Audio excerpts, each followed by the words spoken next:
Hi friends, welcome back to KNR tutorial. మనం ఈ రోజు ఈ వీడియోలో ఏపీఎస్సి టీఎస్పీఎస్సి కరెంట్ అఫైర్స్లో భాగంగా 17th బ్రిక్స్ సదస్సుకు సంబంధించినటువంటి ముఖ్యమైన అంశాలు చూద్దాం.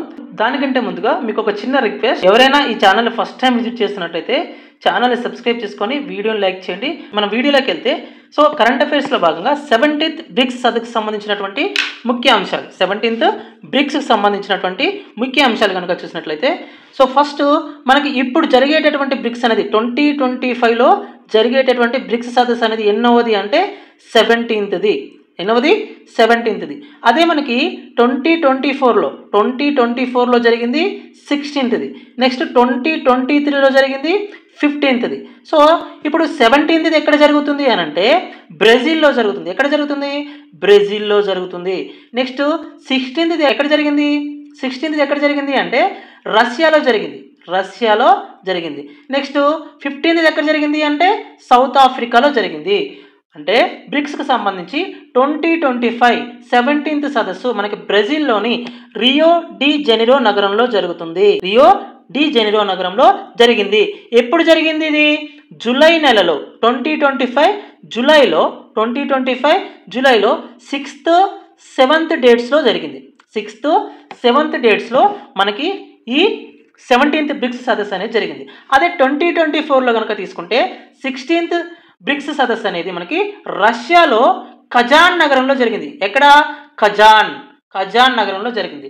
అదే 2023లో 15th బ్రిక్స్ సదస్సు అనేది మనకి సౌత్ ఆఫ్రికాలో జోహనెస్బర్గ్ నగరంలో జరిగింది.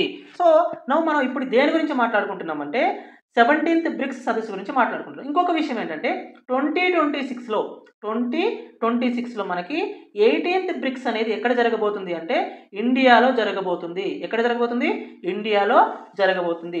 ఇప్పుడు మనం మాట్లాడుకునేది ఏంటి? 17th బ్రిక్స్ సబ్మిట్ గురించి మాట్లాడుకుంటున్నాం. దాని యొక్క థీమ్ కనుక మనం చూసినట్లయితే థీమ్ అనేది ఏ సబ్మిట్ జరిగినా దానికి సంబంధించి ఎన్నవ సబ్మిట్, అది దానికి బిఫోర్ దాని తర్వాత ఎక్కడ జరుగుతుంది అనేది కూడా మనకి అడిగే అవకాశం ఉంటుంది. దెన్ దాని తర్వాత ఆ సబ్మిట్కి సంబంధించి ముఖ్యమైనటువంటి థీమ్ ఏంటిదో కూడా మనకి ఎగ్జామ్లో అడిగే అవకాశం ఉంటుంది. మనం 17th బ్రిక్స్కి సంబంధించి థీమ్ కనుక చూసినట్లయితే మరింత సమగ్ర మరియు స్థిరమైన పాలన కోసం గ్లోబల్ సౌత్ సహకారాన్ని బలోపేతం చేయడం. మరింత సమగ్ర స్థిరమైన పాలన కోసం గ్లోబల్ సౌత్ సహకారాన్ని బలోపేతం చేయడం అనేది రియో డి జెనిరో నగరంలో జరిగేటటువంటి 17th బ్రిక్స్ సదస్సు యొక్క థీమ్. ఓకేనా? ఇక్కడే ఈ 17th బ్రిక్స్ సదస్సులోనే రియో డి జెనిరో అనే డిక్లరేషన్ పైన సభ్య దేశాలన్నీ సంతకం చేయడం జరిగింది. రియో డి జెనిరో డిక్లరేషన్లో అన్ని సభ్య దేశాలు సంతకం చేయడం జరిగింది. నెక్స్ట్ ఈ 17th బ్రిక్స్ సదస్సులోనే 2025లో జూలైలో జరిగినటువంటి 17th బ్రిక్స్ సదస్సులోనే ఇండోనేషియా అధికారికంగా బ్రిక్స్లో చేరడం జరిగింది. Very very important. ఇండోనేషియా దేశం అనేది అధికారికంగా 17th బ్రిక్స్ సదస్సులో బ్రిక్స్ నేషన్స్లో ఒక దేశంగా చేరడం జరిగింది. నెక్స్ట్ అయితే బెలారస్ కానివ్వండి, Bolivia, Kazakhstan, Cuba, Nigeria, next Malaysia, Thailand, Vietnam, Uganda, Uzbekistan, ఇవన్నీ దేశాలు కూడా మనకి బ్రిక్స్లో భాగస్వామ్య దేశాలుగా పాల్గొనడం జరిగింది. ఒక ఇండోనేషియా మాత్రం బ్రిక్స్లో ఒక అధికారిక దేశంగా గుర్తించబడింది, అధికారిక దేశంగా చేరింది. మిగతా దేశాలు బెలారస్ కానివ్వండి, బొలీవియా కానివ్వండి, Kazakhstan, Cuba, Nigeria, Malaysia, Thailand, Vietnam, Uganda మరియు ఉజ్బెకిస్తాన్ దేశాలు ఒక భాగస్వామ్య దేశాలుగా స్వాగతించబడడం జరిగింది. నెక్స్ట్ చూడండి, 2026లో 18వ బ్రిక్స్ సదస్సు అనేది ఎక్కడ జరగబోతుందంటే భారతదేశంలో జరగబోతుంది. Very very very important. ఏ ఎగ్జామ్ జరిగినా, గ్రూప్ 1 ఎగ్జామ్ అయినా, గ్రూప్ 2 ఎగ్జామ్ అయినా, లేకపోతే జేఎల్ కానీ, డిఎల్ కానీ, లేకపోతే విఆర్ఓ కానీ, జీపీఓ కానీ, ఏ ఎగ్జామ్ తీసుకున్నా బ్రిక్స్కి సంబంధించి 1 or 2 క్వశ్చన్స్ అనేవి కంపల్సరీగా అడిగే అవకాశం ఉంటుంది. మీరు ఏమనుకుంటారనంటే ఇందులో ఇంపార్టెంట్ పాయింట్స్ గుర్తుపెట్టుకుంటే సరిపోద్దని అనుకుంటారు. కానీ అలాంటి ట్రెడిషనల్ అంటే సాంప్రదాయమైనటువంటి క్వశ్చన్స్ అడిగే పద్ధతి ఎప్పుడో పోయింది. మూస పద్ధతి అనేది ఎప్పుడో పోయింది. మనకి ప్రతి కరెంట్ అఫైర్స్కి సంబంధించి ప్రతి లైన్, ప్రతి సెంటెన్స్ కూడా చాలా important. Which of the following are correct, which of the following are not correct అనే అంశాల్లో కానివ్వండి, రీజన్ అసెర్షన్ కానివ్వండి, స్టేట్మెంట్ కన్క్లూజన్ కానివ్వండి, ఈ టైప్ ఆఫ్ క్వశ్చన్స్ అడుగుతున్నారు. అందుకే మనకి ప్రతి కరెంట్ అఫైర్లో నెక్స్ట్ జిఎస్ కానివ్వండి, కరెంట్ అఫైర్స్కి సంబంధించి కానివ్వండి, ప్రతి లైన్ కూడా చాలా ఇంపార్టెంట్. సో అది గుర్తుపెట్టుకోండి. నెక్స్ట్ కనుక చూసినట్లయితే అంటే 17th బ్రిక్స్లో మనకి ఏమేమి అంశాలు పరిగణలోకి వచ్చాయో చూద్దాం. నెక్స్ట్ ఇక్కడ చూడండి, ఫస్ట్ ఏంటంటే గ్లోబల్ గవర్నెన్స్ సంస్కరణ. ఐక్యరాజ్య సమితి భద్రతా మండలిలో ఆసియా మరియు ఆఫ్రికా, లాటిన్ అమెరికా దేశాలకు శాశ్వత సభ్యత్వం కల్పించాలని బ్రిక్స్ దేశాలు ముక్త కంఠంతో వాదించాయి. ఐక్యరాజ్య సమితి భద్రతా మండలిలో ఆసియా, ఆఫ్రికా, లాటిన్ దేశాలకు శాశ్వత సభ్యత్వాన్ని కల్పించాలని బ్రిక్స్ దేశాలు ముక్త కంఠంతో నినదించాయి. సో నెక్స్ట్ చూడండి, ఇంకొకటి ఏంటంటే ఐఎంఎఫ్ మరియు ప్రపంచ బ్యాంకులను సంస్కరించాలి. ఎవల్యూట్ అవుతున్నటువంటి మార్కెట్ని ఆధారంగా చేసుకొని డెవలపింగ్ కంట్రీస్ కోసం మన ఐఎంఎఫ్ని నెక్స్ట్ ప్రపంచ బ్యాంక్ని సంస్కరించాలని బ్రిక్స్ అనేది కోరడం జరిగింది. నెక్స్ట్ ఈ డబ్ల్యూటీఓను ఎవరో ఒక్కరి ఆధిపత్యంలో కాకుండా రూల్స్ బేస్డ్గా డబ్ల్యూటీఓను నడిపించాలని చెప్పి బ్రిక్స్ దేశాలు అనేవి కోరడం జరిగింది. నెక్స్ట్ స్థిరమైనటువంటి అభివృద్ధి కోసం కార్బన్ మరియు మిగతా ఉద్గారాల వ్యాపారంలో సహకారాన్ని పెంచడానికి బ్రిక్స్ కార్బన్ మార్కెటింగ్ భాగస్వామ్యంపై ఒక ఎంఓయూకు ఆమోదం తెలపడం జరిగింది. నెక్స్ట్ చూడండి, శాంతి భద్రతలకు సంబంధించినటువంటి అంశం. శాంతి భద్రత విషయంలో బ్రిక్స్ అనేది ఆఫ్రికన్ సమస్యలకు ఆఫ్రికన్ పరిష్కారాలను కనుగొనాలని పునరుద్ఘాటించింది. నెక్స్ట్ గాజా కాల్పుల విరమణ మరియు 2 రాష్ట్రాల మధ్య సమస్యల యొక్క పరిష్కారం కోసం పిలుపునివ్వడం జరిగింది. నెక్స్ట్ పహల్గామ్లో జరిగినటువంటి దాడిని ముక్త కంఠంతో బ్రిక్స్ దేశాలు అనేవి ఖండించడం జరిగింది. నెక్స్ట్ చూడండి, ఆర్థిక సహకారానికి సంబంధించి చూసినట్లయితే యుఎస్ డాలర్ యొక్క ఆధిపత్యాన్ని తగ్గించడం కోసం క్రాస్ బార్డర్ పేమెంట్స్ ఇనిషియేటివ్ని తీసుకురావాలని బ్రిక్స్ దేశాలు అనేవి నిర్ణయించడం జరిగింది. న్యూ డెవలప్మెంట్ బ్యాంక్ విస్తరణ కూడా బ్రిక్స్ దేశాలు అనేవి నిర్ణయించడం జరిగింది. సో ఇక్కడ న్యూ డెవలప్మెంట్ బ్యాంక్, ఓకేనా. సో ఇది తర్వాత నేర్చుకుందాం. న్యూ డెవలప్మెంట్ బ్యాంక్స్ గురించి ఇన్ఫర్మేషన్ తర్వాత చూద్దాం. నెక్స్ట్ చూడండి, టెక్నాలజీ విషయంలో బ్రిక్స్ ఎలాంటి నిర్ణయాలు తీసుకుందో చూద్దాం. టెక్నాలజీ విషయానికి సంబంధించి బ్రిక్స్ గ్లోబల్ ఏఐ కాన్ఫరెన్స్కి సంబంధించినటువంటి నిర్ణయం కూడా తీసుకోవడం జరిగింది. నెక్స్ట్ అంతరిక్షంలో సహకారాన్ని అందిపుచ్చుకోవడం కోసం బ్రిక్స్ దేశాల మధ్య అంతరిక్షంలో సహకారాన్ని అందిపుచ్చుకోవడం కోసం బ్రిక్స్ స్పేస్ కౌన్సిల్ని కూడా ఏర్పాటు చేయడం జరిగింది. నెక్స్ట్ చూడండి, ఆరోగ్యం మరియు సామాజిక అభివృద్ధికి సంబంధించి ఇందులో సామాజికంగా వచ్చేటటువంటి వ్యాధులకు సంబంధించినటువంటి నిర్మూలనకు కూడా ఇందులో ముఖ్యంగా సామాజికంగా వచ్చేటటువంటి వ్యాధులు ఏముంటాయి? క్షయవ్యాధికి సంబంధించి క్షయవ్యాధులు అంటే సామాజికంగా వచ్చేటటువంటి వ్యాధుల నిర్మూలనకు కూడా బ్రిక్స్ దేశాలు అనేవి ముందుకొచ్చాయి. నెక్స్ట్ చూడండి, బ్రిక్స్ అంటే ఏంటి? సో ఇంతవరకు కూడా 17th బ్రిక్స్లో జరిగినటువంటి ముఖ్యమైన అంశాలను చూసాం. అగ్రిమెంట్స్ కానివ్వండి, లేకపోతే తీసుకున్నటువంటి నిర్ణయాలు కానివ్వండి, సో అలావన్నీ చూసాం. నెక్స్ట్ బ్రిక్స్ అంటే ఏంటి మనకి? సో బ్రిక్స్ అనేది చూడండి, ఫస్ట్ బ్రిక్స్ లేదు, ఓన్లీ బ్రిక్ ఉంది. అయితే చూడండి, బ్రిక్ అనే సంక్షిప్త పదాన్ని మొట్టమొదటిసారిగా ఇక్కడ బ్రిక్స్ అనట్లేదు, నేను బ్రిక్ అంటున్నా, BRIC. ఈ బ్రిక్ అనే సంక్షిప్త పదాన్ని ఎవరు ముందుగా ప్రమోట్ చేశారు అని అంటే బ్రిటిష్ ఆర్థికవేత్త అయినటువంటి జిమ్ ఓనిల్ అనే ఆర్థికవేత్త 2001లో బ్రెజిల్, రష్యా, భారత్ మరియు చైనాకు సంబంధించినటువంటి అభివృద్ధిని ఇండికేట్ చేసే విధంగా ఆర్థిక వ్యవస్థలను సూచించడానికి బ్రెజిల్, రష్యా, భారత్ మరియు చైనా యొక్క అభివృద్ధి చెందుతున్న ఆర్థిక వ్యవస్థలను సూచించడానికి ఈ జిమ్ ఓనిల్ అనే ఆర్థికవేత్త 2001లో బ్రిక్ అనే పదాన్ని సూచించడం జరిగింది. మనకి ఎగ్జామ్లో ఏమడుగుతాడు?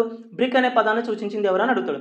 జిమ్ ఓనిల్ 2001లో దీన్ని సూచించడం జరిగింది. దేనికోసం సూచించిండు అంటే బ్రెజిల్, రష్యా మరియు భారత్, చైనాల యొక్క అభివృద్ధి చెందుతున్నటువంటి ఆర్థిక వ్యవస్థలను సూచించడం కోసం ఈ బ్రిక్ అనే పదాన్ని జిమ్ ఓనిల్ అనే ఆర్థిక వ్యవస్థ సూచించడం జరిగింది. నెక్స్ట్ బ్రిక్ అనేది 2006లో మనకి G8 యొక్క అవుట్రీచ్ సబ్మిట్లో అధికారికంగా సమూహంగా ఏర్పాటు చేయడం జరిగింది.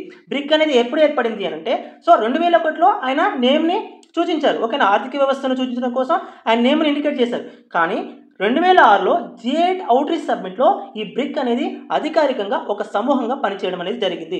నెక్స్ట్ ఈ బ్రిక్కి సంబంధించి 2009లో రష్యాలో మొదటి సమావేశం జరిగింది. ఈ 2009 తర్వాత 2010లో అప్పటి వరకు కూడా దక్షిణాఫ్రికా అనేది లేదు. ఇప్పుడు బ్రిక్స్ అంటే 5 దేశాలు అంటున్నాం, కానీ 2009 వరకు కూడా 4 దేశాలు మాత్రమే ఉన్నాయి. ఒకటి బ్రెజిల్, రష్యా, ఇండియా, చైనా, ఈ 4 దేశాలు మాత్రమే ఉన్నాయి. 2009లో కూడా అంటే రష్యాలో మొదటి సమావేశం జరిగేటప్పటికి కూడా మనకి దక్షిణాఫ్రికా అనేది మనకు బ్రిక్స్లో చేరలేదు. 2010లో మాత్రమే మనకి దక్షిణాఫ్రికా అనేది బ్రిక్స్లో జాయిన్ అవ్వడం జరిగింది. 2010 కంటే ముందు వరకు కూడా మనకి బ్రిక్గానే ఉంది. 2010లోనే దక్షిణాఫ్రికా చేరడం వల్ల బ్రిక్ కాస్త బ్రిక్స్గా మారింది. నెక్స్ట్ సభ్య దేశాల విషయానికి వచ్చినప్పుడు మనకి ప్రారంభ సభ్య దేశాలు ఏమున్నాయి? బ్రెజిల్ ఉంది, రష్యా ఉంది, భారత్ ఉంది, నెక్స్ట్ చైనా ఉంది. మొదటగా ఏంటి బ్రికే కదా. సో 2010లో మనకి సౌత్ ఆఫ్రికా అనేది జాయిన్ అయింది. నెక్స్ట్ 2024లో అంటే మామూలుగా 2024లో కొన్ని దేశాల యొక్క చేరికను అధికారికంగా గుర్తించడం జరిగింది. కానీ వీటి యొక్క ఎప్పుడు చేరాయంటే ఏ సమావేశంలో చేరాయంటే 2023లో 15th సబ్మిట్లో మనకి 15th సబ్మిట్ ఎక్కడ జరిగింది? సౌత్ ఆఫ్రికాలో జరిగింది. ఎక్కడ జరిగింది? సౌత్ ఆఫ్రికాలోని జోహానెస్బర్గ్లో జరిగింది. ఈ 2023లో జరిగినటువంటి 15th సబ్మిట్లో సౌత్ ఆఫ్రికాలో జరిగినటువంటి 15th సబ్మిట్లో ఇరాన్, యుఏఈ, నెక్స్ట్ ఈజిప్ట్, ఇథియోపియాకి సంబంధించినటువంటి చేరికను అధికారికంగా ప్రకటించడం జరిగింది. ఏ సబ్మిట్లో? 15th సబ్మిట్లో ఇరాన్ మరియు యుఏఈ, ఈజిప్ట్, ఇథియోపియా చేరికను గుర్తించడం జరిగింది. కానీ వీటి యొక్క ఈ 4 దేశాల యొక్క ఇరాన్, యుఏఈ మరియు ఈజిప్ట్, ఇథియోపియా యొక్క చేరిక అనేది అధికారికంగా ఎప్పుడు గుర్తించబడిందంటే అధికారికంగా ఎప్పటి నుంచి అమల్లోకి వచ్చిందంటే 2024 జనవరి 1 నుంచి ఈ 4 దేశాల యొక్క చేరిక అనేది 4 దేశాల యొక్క సభ్యత్వం అనేది అమల్లోకి వచ్చింది. ఏ దేశాలు? ఇరాన్ కానివ్వండి, యుఏఈ కానివ్వండి, ఈజిప్ట్ కానివ్వండి, ఇథియోపియా కానివ్వండి. మరి ఆమోదించింది ఎప్పుడు అంటే వీటి యొక్క చేరికను ఆమోదించింది ఎప్పుడు అంటే 2023 15th సబ్మిట్లో ఎక్కడ జరిగింది? సౌత్ ఆఫ్రికాలో జరిగింది. అప్పుడు ఆమోదించిన తర్వాత మళ్ళీ 2024 జనవరి 1 నుంచి ఈ దేశాల యొక్క సభ్యత్వం అనేది అమల్లోకి వచ్చింది. నెక్స్ట్ 2025లో రియో డి జెనిరో నగరంలో జరిగినటువంటి 17th సబ్మిట్లో ఇండోనేషియా యొక్క సభ్యత్వాన్ని ఆమోదించడం జరిగింది. సో అంటే 2025 17th సబ్మిట్లో ఇండోనేషియా అనేది బ్రిక్స్లో ఒక భాగమైంది. 2024 4 దేశాలు Iran, UAE, next Egypt, Ethiopia. కానీ 2024 సౌదీ అరేబియా కూడా జాయిన్ అయింది. కానీ ఆ దేశము అధికారికంగా ప్రకటించలేదు. ఆ దేశము అధికారికంగా 5 దేశాలు జాయిన్ అయ్యాయి. ఏంటివి? Iran, UAE, Egypt, Ethiopia, next Saudi Arabia. కానీ 4 దేశాలు ఆమోదించాయి. కానీ సౌదీ అరేబియా మాత్రం ఈ బ్రిక్స్ యొక్క సభ్యత్వాన్ని అధికారికంగా ఆమోదించలేదు. కేవలం 4 దేశాల యొక్క సభ్యత్వం మాత్రమే మనకి 2024 జనవరి 1 నుంచి అమల్లోకి వచ్చింది. కానీ 2025లో ఒక ఇండోనేషియా కూడా జాయిన్ అయింది. నెక్స్ట్ ఇంకొకటి చూస్తే 2024లో అర్జెంటీనా జాయిన్ అవ్వాలి అనుకున్నప్పటికీ కూడా తర్వాత తప్పుకుంది. 2024లో అర్జెంటీనా జాయిన్ అవ్వాలనుకుంది కానీ తర్వాత తప్పుకుంది. నెక్స్ట్ ఇంకొకటి బ్రిక్స్ దేశాలకు సంబంధించి అంటే ప్రపంచం మొత్తంలో బ్రిక్స్ దేశాల యొక్క జనాభా పర్సంటేజ్ అనేది ఎంత ఉందంటే జనాభా షేరింగ్ అనేది ఎంత ఉంది అంటే మనకి 45% ఉంది. ప్రపంచం మొత్తం జనాభాలో బ్రిక్స్ దేశాల యొక్క జనాభా శాతం ఎంత అంటే 45%. నెక్స్ట్ ప్రపంచం మొత్తం జీడిపిలో బ్రిక్స్ దేశాల యొక్క జీడిపి ఎంత అంటే 37.3%. నెక్స్ట్ అదే మీరు యూరోపియన్ యూనియన్ యొక్క జీడిపి కనుక తీసుకుంటే వరల్డ్ జీడిపిలో యూరోపియన్ యూనియన్ యొక్క జీడిపి కనుక తీసుకుంటే కేవలం 14.5% మాత్రమే. నెక్స్ట్ వరల్డ్ జీడిపిలో మనకి G7 కంట్రీస్ యొక్క జీడిపిని కనుక మరి తీసుకుంటే 29.3% మాత్రమే. అంటే ఇక్కడ EU కానివ్వండి G7 దేశాల యొక్క జీడిపి షేర్ కంటే కూడా మన బ్రిక్స్ యొక్క షేర్ అనేది వరల్డ్ జీడిపిలో ఎక్కువగా ఉందని చెప్పొచ్చు. నెక్స్ట్ చూడండి బ్రిక్స్ యొక్క ముఖ్యమైన కార్యక్రమాలు చూడండి. అంటే బ్రిక్స్కి సంబంధించి ఒక స్పెషల్గా బ్రిక్స్ దేశాల మధ్య వాణిజ్యపరమైనటువంటి అంశాలను నిర్వహించడం కోసం న్యూ డెవలప్మెంట్ బ్యాంక్ని స్థాపించడం జరిగింది. ఎప్పుడు? 2014లో న్యూ డెవలప్మెంట్ బ్యాంక్ను స్థాపించడం జరిగింది. అంటే బ్రిక్స్లో ఉన్నటువంటి దేశాలకు రుణాలు ఇవ్వడం కానివ్వండి వాటి యొక్క వ్యాపారాలకు సంబంధించినటువంటి ట్రాన్సాక్షన్స్ చేసుకోవడానికి న్యూ డెవలప్మెంట్ బ్యాంక్ని 2014లో స్థాపించడం జరిగింది. సో ఎక్కడ ఉంది దీని యొక్క హెడ్ క్వార్టర్స్ అంటే షాంఘై నగరంలో ఉంది. చైనాలోని షాంఘై నగరంలో ఉంది. ఎక్కడుంది దీని హెడ్ క్వార్టర్స్? చైనాలోని షాంఘై నగరంలో ఉంది. సో దీని యొక్క ప్రెసిడెంట్ ఎవరు? దీని ప్రెసిడెంట్ ఎవరు అని అంటే న్యూ డెవలప్మెంట్ బ్యాంక్ యొక్క ప్రస్తుత ప్రెసిడెంట్ ఎవరు అంటే దిల్మా రౌసెఫ్ అంట SSEFF దిల్మా రౌసెఫ్ అనే ఆర్థికవేత్త ప్రస్తుత న్యూ డెవలప్మెంట్ బ్యాంక్కి ప్రెసిడెంట్గా ఉన్నారు. ఈమె ఏ దేశానికి చెందినవారు అంటే బ్రెజిల్ దేశానికి చెందినవారు. ఏ దేశానికి చెందినవారు అంటే బ్రెజిల్ దేశానికి చెందినవారు. బ్రెజిల్ దేశానికి చెందినటువంటి దిల్మా రౌసెఫ్ అనే ఆర్థికవేత్త న్యూ డెవలప్మెంట్ బ్యాంక్కి ప్రస్తుత ప్రెసిడెంట్గా ఉన్నారు. సో న్యూ డెవలప్మెంట్ బ్యాంక్ అనేది ఎప్పుడు ఏర్పడింది అంటే 2014లో ఏర్పడింది. ఎక్కడ ఉంది దీని హెడ్ క్వార్టర్స్ అంటే చైనాలోని షాంఘై నగరంలో ఉంది.